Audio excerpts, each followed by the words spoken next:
السلام علیکم ناظرین، آپ دیکھ رہے ہیں ہمارا یوٹیوب چینل اور میں ہوں آپ کا میزبان غازی ملک۔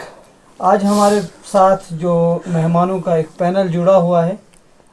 اس میں سب سے پہلے تعارف کروانا چاہوں گا آپ کا۔ یہ امام و خطیب جامع مسجد توحید الاسلام زینفر یستان مرگ، اور ساتھ ہی ہمارے محترم بدر الدین حافظ بدر الدین صاحب جو متعلم ہیں دارالعلوم رحیمیہ بانڈی پورہ کے۔ عالم جو کورس ہے وہ ان کا تقریباً 1 سال یا 1.5 سال میں مکمل جو ہے وہ ہونے والا ہے۔ سب سے پہلے جو ہے حافظ نوشاد صاحب سے وہ ہم یہ جاننا چاہیں گے رمضان کے بارے میں کہ رمضان کی برکات، رمضان مسلمانوں کے لیے، پورے عالم کی انسانیت کے لیے کیا لے کر آتا ہے۔ بسم اللہ الرحمن الرحیم، الحمد للہ وکفی وسلام علی عبادہ الذین اصطفی، اما بعد۔ شکریہ آپ کا، آپ نے ہمیں بلایا، ہم آپ کے پاس آئے، یا یوں کہیے کہ ہم یہاں تھے اور آپ نے ہمیں موقع دیا اب بولنے کا۔ تو دیکھیے آج ماہ سیام ہے اور اس ماہ سیام کو اللہ تعالیٰ نے 3 حصوں میں تقسیم کیا ہے۔ پہلا حصہ رحمت کا ہے، جو ہم پر اللہ تعالیٰ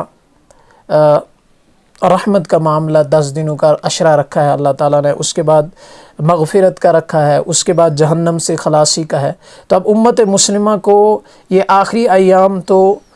بہت زیادہ عبادت میں گزارنے چاہیے اور اللہ سے مانگنا چاہیے کہ اللہ ہمیں اس ماہ سیام کی برکت جو ہم سے اب نکل رہا ہے، آہستہ آہستہ وہ چلے گیا، لیکن شاید ہم اس طرح کی عبادت، اس طرح کا حق اس ماہ سیام کا ادا نہیں کر پاتے ہیں جس طرح کا ہمیں کرنا چاہیے تھا۔ تو چونکہ امت مسلمہ سے اب یہی اپیل ہے کہ اس ماہ سیام کے جتنے دن باقی ہیں ان کو جتنا ہو سکے ہم عبادت میں گزاریں، یہ ہم سب کے لیے بہتر ہے۔ رمضان سے جاننا چاہیں گے اصل غرض و قائد کیا ہے رمضان کی، کہ آپ جو ہے پورے دن کھانا چھوڑ دیتے ہیں، اس کا مقصد کیا ہے اصل میں، حاصل کیا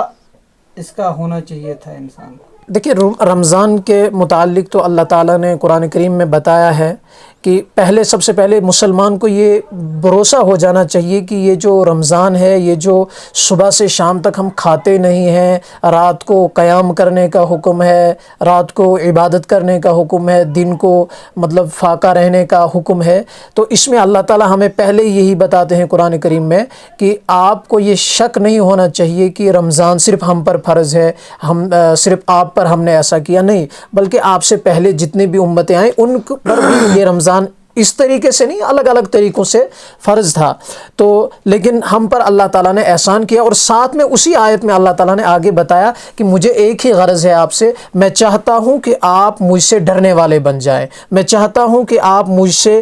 میرے قریب آ جائیں۔ تو وہ قریب تبھی ہو سکتا ہے انسان، دیکھیں انسان اس کمرے میں بیٹھا ہے تو چھپ کے ہم کھا بھی سکتے ہیں، لیکن ہمیں ڈر ہے اللہ تعالیٰ کا، تو جب ہم اکیلے ہوں گے تب بھی ہم کھاتے نہیں ہیں۔ اس لیے نہیں کھاتے ہیں کہ کہیں اللہ تعالیٰ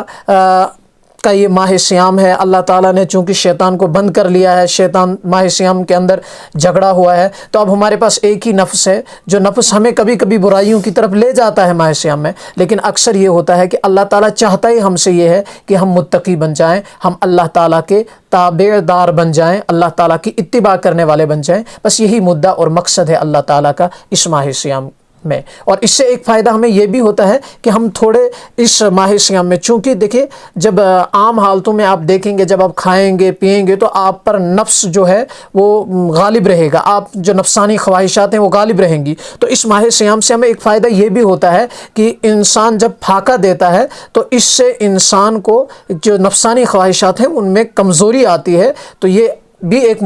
مقصد ہے اس ماہ سیام کا، نفسانی خواہشات سے بچنے کے لیے ایک ذریعہ رمضان۔ ہاں رمضان ہے۔ تو بدر الدین صاحب آپ سے یہ جاننا چاہیں گے، چونکہ رمضان کے ہی متعلق بات میں پوچھنا چاہوں گا، وہ یہ کہ رمضان کے بارے میں، چونکہ رمضان جب شروع ہوا پھر چلتے چلتے شروع میں ہی سب سے پہلے ایک جو ہے اس میں آپس میں ایک جو وہ تضاد، آپسی جو تفرقہ وہ ڈالنے کی کوشش کی گئی، اور پھر چلتے چلتے چلتے چلتے یہاں تک کہ پھر شب قدر کے بارے میں، پھر عید کے بارے میں، یہاں پر بھی امت کو جو ہے وہ تقسیم کرنے کی کوشش کی گئی، تو وہ بھی مولویوں کی طرف سے، جو اپنے آپ کو عالم، مفتی یا کچھ بھی کہتے ہیں، ان کی طرف سے اس قسم کی کوشش کرنا، یہ کیا ہے؟ بسم اللہ الرحمن الرحیم۔ جو شروع میں رمضان ہونے یا نہ ہونے میں کچھ بحث ہوئی تھی، تو کچھ نے کہا تھا کہ رمضان تھا، کچھ نے کہا تھا کہ رمضان نہیں تھا۔ اس بارے میں بھی بعد میں علماء نے آپس میں بات کی اور اس بات پر وہ متفق ہوئے کہ رمضان تھا۔ اس کے بعد اب جو آگے آنے والی عید ہے یا اسی طرح شب آنے والا ہے، تو اس میں بھی اگر اب کچھ لوگ وہ ہے جو اس میں اور تفرقہ ڈالنا چاہتے ہیں کہ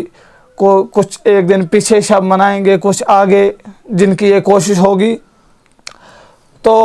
ان سے میں کہوں گا کہ جب آپ نے شروع میں یہ بات مان لی ہے کہ رمضان کا روزہ وہی تھا جو جنہوں نے پہلے دن رکھا تھا، تو اب آگے اس میں اور بات چیت یا اس میں اور اختلاف کرنے کی کیا ضرورت ہے؟ اس لیے جس طرح پہلے علماء نے جب اس بات پر اتفاق کیا، چاہے کشمیر کے علماء ہو یا جموں کے علماء ہو، تو انہوں نے اسی بات پر اتفاق کیا تھا کہ پہلا روزہ جو تھا وہ رمضان کا تھا، لہٰذا جو شب آئے گا وہ 17 تاریخ کو آئے گا، اور اسی طرح جو رمضان جو آگے عید آنے والی ہے وہ بھی اسی طرح اپنے دن پہ آئے گی۔ آپ سے جاننا چاہیں گے نوشاد صاحب کہ یہی رمضان کا جو مطلب اس پہ جو اختلاف ہوا شروعات سے، پھر شب قدر، اسی طرح عید کے بارے میں، تو دیکھا یہ گیا کہ اگر ہم اکثریت کی بات کریں، کشمیر کے تمام علماء، تقریباً تمام، کسی بھی فرقے سے وہ تعلق رکھتے ہوں، مسلک سے، یہ بریلوی، دیوبندی، کوئی بھی ہو، جموں کے یہاں پر بھی اکثر صرف ایک طبقہ، کچھ لوگوں کا، وہ جو ہے وہ پنچ، رجوری، وہاں سے کچھ اس علاقے سے کچھ لوگ جو ہے وہ جمع ہوئے، اور کشمیر کے لوگوں کو، کشمیر کے علماء کو ساتھ جوڑنے کے مطلب اس کے بغیر، جموں کے اکثر علماء کو ساتھ جوڑنے کے بغیر اس قسم کا جو ہے وہ کوشش کرنا کہ امت میں جو ہے ایک ڈیوائڈ، ایک تقسیم آ جائے، تو یہ کس قسم کی کوشش ہے؟ دیکھیے، اس میں جو پہلی بات ہے، میں تو صاف بات یہ کہتا ہوں کہ الحمدللہ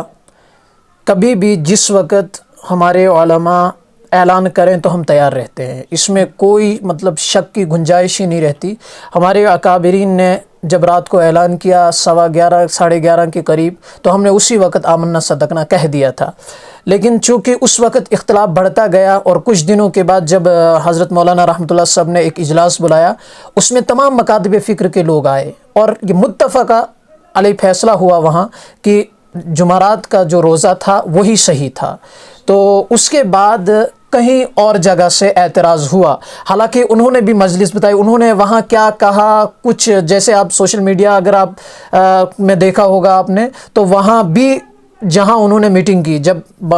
کشمیر میں میٹنگ ہوئی تو اس میں نکلنے کے بعد سب نے ایک ہی بیان دیا، لیکن وہاں جب راجوری میں مشورہ ہوتا ہے، میٹنگ ہوتی ہے، تو اس کے بعد جب وہ باہر نکلتے ہیں تو اس میں بھی 2 دھڑے بن جاتے ہیں ان کے، اور 2 طرح کے بیان دیتے ہیں۔ حالانکہ ایک دھڑے نے تو کلیئر بتا دیا کہ ہم نے جو اندر کہا وہی باہر بھی کہا، لیکن کچھ نے کہا کہ ہمارے تمام صوبے کے تھے، حالانکہ وہاں صوبے تمام صوبوں کے نہیں، یہ صوبوں کے نہیں بلکہ تمام اضلاع کے انہوں نے کہا کہ تھے، لیکن وہاں تھے نہیں تمام اضلاع کے، کیونکہ ڈسٹرکٹ رامبن کا وہاں کوئی نہیں تھا، اسی طرح ڈوڈا کا وہاں کوئی نہیں تھا، کشتواڑ کا وہاں کوئی نہیں تھا، کچھ گنے چنے لوگ انہوں نے بلائے، اور پھر انہوں نے کہا خیر اللہ ان کو وہ جزائے خیر عطا فرمائے اور ان کو سچ بولنے کی توفیق نصیب فرمائے۔ ہم تو اس بات پر متفق ہیں کہ جس طرح مولانا غلام رسول حامی صاحب نے، جس طرح فیاض احمد رضوی صاحب نے، جس طرح جمعیت اہل حدیث والوں نے، اور اسی طرح حضرت مولانا رحمۃ اللہ صاحب نے، حضرت شیخ الحدیث مفتی نذیر احمد قاسمی صاحب نے، انہوں نے جو فیصلہ کیا ہم اس پر تب سے تھے، اب بھی ہیں اور آئندہ بھی رہیں گے۔ رہا مسئلہ رؤیت ہلال کا، دیکھیے رؤیت ہلال آج تک ہم نے کبھی نہیں ڈھونڈی، نہ یہاں کوئی مستقل ایک کمیٹی اگر ہوتی تو ہم ڈھونڈتے تو کہتے کہ نہیں ہم اپنی رؤیت ہلال پر اعتبار کریں گے۔ جب ہم آج تک کسی کا اعتبار کرتے چلے آ رہے تھے تو آج ہم ایک دم ایک ہی رمضان میں کیسے اپنے آپ پر اعتبار کر لیتے. ہمارے پاس ابھی وہ وسائل نہیں ہیں, ہمارے اکابرین لگے ہیں, وہ جب وسائل ان کے پاس آ جائیں گے, وہ جب یہ اعلان کر دیں گے کہ ہاں ہم دیکھنے کے قابل ہو چکے ہیں, ہم خود دیکھ سکتے ہیں, اب ہم خود اپنی رویت کا اعتبار کر سکتے ہیں, تو پھر ہم ان کا اس وقت بھی مان جائیں گے, اس وقت بھی ان کا مان لیں گے. لیکن کچھ لوگوں نے اختلاف کیا, وہ بہت کم تھے, اور ان کا اب بھی لوگوں نے جو ان کے بارے میں کہا وہ سوشل میڈیا پر آیا ہے. تو اب آخر کار اب تو تقریباً جو لگتا ہے وہ یہی ہے کہ اکثر جو ہے لوگ شب کے بارے میں بات کریں تو شب 17 کو ہی ہو, 17 اپریل کو 27ویں رمضان, اور عید جو ہے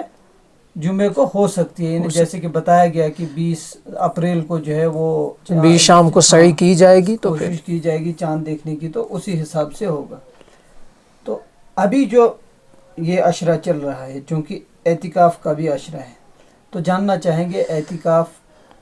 مختصراً کیا ہے اور کس طرح سے کیا جانا چاہیے.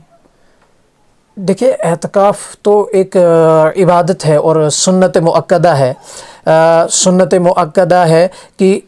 کوئی بھی گاؤں میں سے کوئی بھی ایک انسان اگر اعتکاف میں بیٹھ جائے تو تمام گاؤں جو ہے وہ ایک گناہ سے بچ جاتا ہے, ایک وبال سے بچ جاتا ہے. تو اس لیے ہماری کوشش ہی رہتی ہے کہ چونکہ ہم گاؤں میں رہتے ہیں تو کم از کم مسجد میں 1-2 آدمیوں کو مسجد میں بٹھایا جائے اور ان سے کہا جائے کہ آپ اعتکاف کریں. لیکن اس کے لیے ہمیں خاص خیال رکھنا پڑتا ہے, چونکہ گاؤں میں اکثر دیکھا گیا, اور پہلے یہ ہمارے یہاں بھی چلتا تھا کہ گاؤں میں لوگ اعتکاف بیٹھنے والے کے لیے چندہ جمع کیا کرتے تھے اور اس کو پیسہ دیا کرتے تھے, جو کہ شرعاً جائز نہیں تھا. چونکہ الحمدللہ اب 3-4 سال سے ہماری مسجد میں تو یہ بند ہو چکا ہے, اور ہمارے آس پاس جتنی بھی مسجدیں ہیں جب ہم چھان بین کرتے ہیں تو وہاں بھی یہ پتہ لگتا ہے کہ اب انہوں نے بھی اس پر روک تھام لگا دی ہے. کہیں کہیں ہوتا ہوگا, لیکن چونکہ جب شرعاً جائز نہیں, اور اس میں کسی فرقے کا کوئی اختلاف نہیں ہے, کوئی یہ کہے گا کہ بریلوی کہتے ہیں دینا چاہیے, دیوبندی کہتے ہیں نہیں دینا چاہیے, اس میں سب طے ہے کہ اعتکاف پر پیسہ دینا جائز نہیں ہے. تو دیکھیں, اعتکاف سنت ہے, اس لیے ہمیں اس سنت کو زندہ کرنا چاہیے. آپ صلی اللہ علیہ وسلم نے اپنی زندگی میں اس کو بہت جتنے رمضان آپ صلی اللہ علیہ وسلم کے دور میں آئے, آپ صلی اللہ علیہ وسلم نے اعتکاف کیا, اعتکاف میں بیٹھے. تو جب سنت ہے آپ صلی اللہ علیہ وسلم کے سنت کو ہمیں زندہ کرنا چاہیے. کچھ لوگ یہ سمجھتے ہیں کہ ٹھیک ہے اعتکاف والے سے ہم یہ تو بات مطلب طے نہیں کریں گے کہ کتنا ہم آپ بیٹھ جائے, ہم آپ کو 1000 2000 3000 10,000 دیں گے, ایسا تو ٹھیک ہے, مطلب ایسا غلط ہے. لیکن ایسا بھی ہوتا ہے ذہن میں, یا ایسا بھی کیا جاتا ہے کہ جی عید کے دن یا شب کے دن ہم جو ہے جس کو جی جتنا مرضی دل سے جو ہے مطلب اپنی من مرضی سے 50 100 200 300 روپیہ وہ جو ہے اعتکاف والے کے لیے دے دے. تو یہ کیسا ہے؟ مطلب ایک تو ہوا کہ فکس کر کے بتانا کہ ہم یہ ٹھیک ہے ہم آپ کے لیے اتنا دیں گے آپ کو, آپ بیٹھ جائیے 10 دن کے لیے, یہ ہوا فکس کر کے. دوسرا کہ شب قدر کے دن یا عید کے دن جی جس کو جتنا مرضی ہے وہ اتنا اگر دینا چاہیے, تو کیا یہ بھی غلط ہے؟ دیکھیں, جہاں تک میں اپنے علم کی بات کروں, جہاں تک میں نے پڑھا ہے, تو جہاں تک میں نے اپنے اکابرین سے سنا ہے, تو میں نے اتنا سنا ہے کہ آپ کو اگر آپ ہر ایک حاجت مند ہے, ہر ایک کو دعاؤں کی ضرورت ہے, اور اعتکاف والا ایک مقدس عبادت میں ہے, اس نے سب دنیا سے اپنا رشتہ کاٹ کر ایک اللہ سے رشتہ جوڑا ہے. تو اس کے لیے میرے علم کے مطابق یہ ہونا چاہیے کہ اگر آپ اس کو پیسہ دیں گے تو آپ 10-10 روپے جمع نہ کیجئے, آپ اپنے جیب سے 5,000 10,000 نکال کر اس کے جیب میں ڈال دیجئے 10 دنوں میں سے کسی دن بھی, اور اس کو کہہ دیجئے کہ آپ میرے لیے دعا کریں. تو ہدیے کے طور پر آپ الگ الگ اپنے طرف سے ہدیہ کسی کو بھی دے سکتے ہیں, اپنی طرف سے الگ الگ دیں گے تو کوئی بات نہیں. البتہ چندہ کرنا, اور چندے میں گاؤں میں اکثر دیکھا گیا ہے کہ وہاں لوگوں کو مجبور کیا جاتا ہے کہ نہیں آپ کو اتنے 100 دینے ہی دینے ہیں, نہیں دو گے, اور اکثر گاؤں کے لوگ شکایت بھی کرتے ہیں کہ نہیں جی اگر پیسہ نہیں دو گے تو پھر کون بیٹھے گا. دیکھیں, یہ اعتکاف ہے, اور اگر کوئی کہے گا کہ پیسوں کے لیے ہم بیٹھے ہیں تو پھر اعتکاف ہی کہاں ہوا, پھر وہ کہاں اللہ سے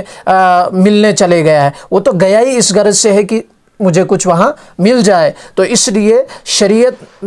حضرت اقدس مفتی نذیر صاحب کا بیان بھی حال ہی میں آیا اعتکاف کے بارے میں. آپ وہاں بھی دیکھ سکتے ہیں کہ انہوں نے کہا اجرت دینا اور اجرت لینا یہ دونوں جائز نہیں ہے. اب اگر جائز ہے ہی نہیں تو ہم کیسے کون سا راستہ نکال کر دیکھیں. شریعت میں ہیلے اور بہانے نہیں چلتے ہیں. شریعت صاف ہے, جو ہم تک پہنچی ہے ہمارے اکابرین کی طرف سے پہنچی ہے, بس ہمیں اس پر عمل کرنا پڑے گا. وہ کس طریقے سے ہم کریں گے اس کے لیے ہمیں علماء کرام موجود ہیں, ان سے پوچھیں گے. فی الحال میں آپ کے سوال کا اتنا ہی کہتا ہوں کہ آپ اگر چاہتے ہیں اعتکاف والے کو دینا تو آج ہی, ابھی 10-8 دن 6 دن ہیں اعتکاف میں بیٹھنے والے کو, آج آپ ہی جائیے, آج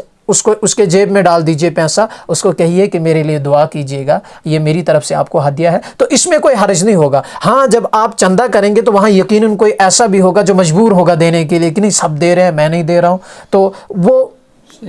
ٹھیک نہیں ہے. بالکل.